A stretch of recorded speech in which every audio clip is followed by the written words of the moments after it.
Hello, my name is Ken Doherty, your head golf professional here at Marin Country Club, and this is Kevin Proseski, your golf course superintendent. Kevin and his team do a great job out here, as you can probably attest to, but he needs your help, and that help can come from fixing your own divots, your ball marks, raking the bunkers correctly, and we're here to show you how to do those properly. So what I'm going to do is I'm going to hit a shot here and make a divot, and Kevin's going to show us how to fill that divot properly.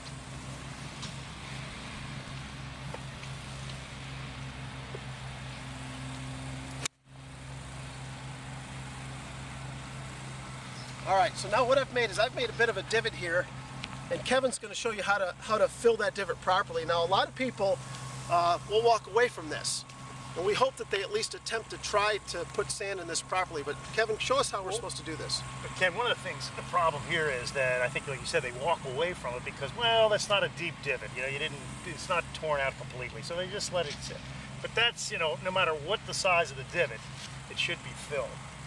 Open that up a little bit. Okay. And then just, and one of the problems is we're going to take this away just to show you that if there's a hole there like that, how to fill that divot. What we'd like you to do with the divot there is to toss it into the rough.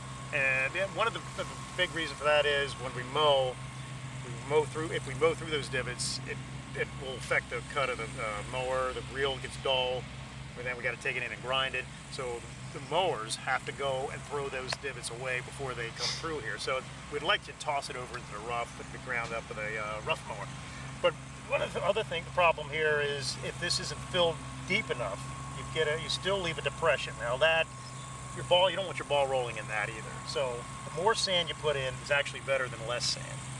One of the big reasons for that is germination. You got more, it'll hold more moisture by having that base in there deeper, and then quicker germination of the seed. So when you're filling a divot, make sure you're slightly above the surface of the turf there, and then just take your foot. If you get too much of a mound, just take your foot and knock it down, and it'll be a perfect divot. What about a rough? Should I be filling? Of course. I mean, there's no reason not to fill a divot in the rough. Same thing. Okay. The ball rolls into it. And from an agronomy standpoint, you're encouraging POA by not filling that divot. There's a lot more POA in the rough than there is in the fairways, so you've got more seed to blow into that void.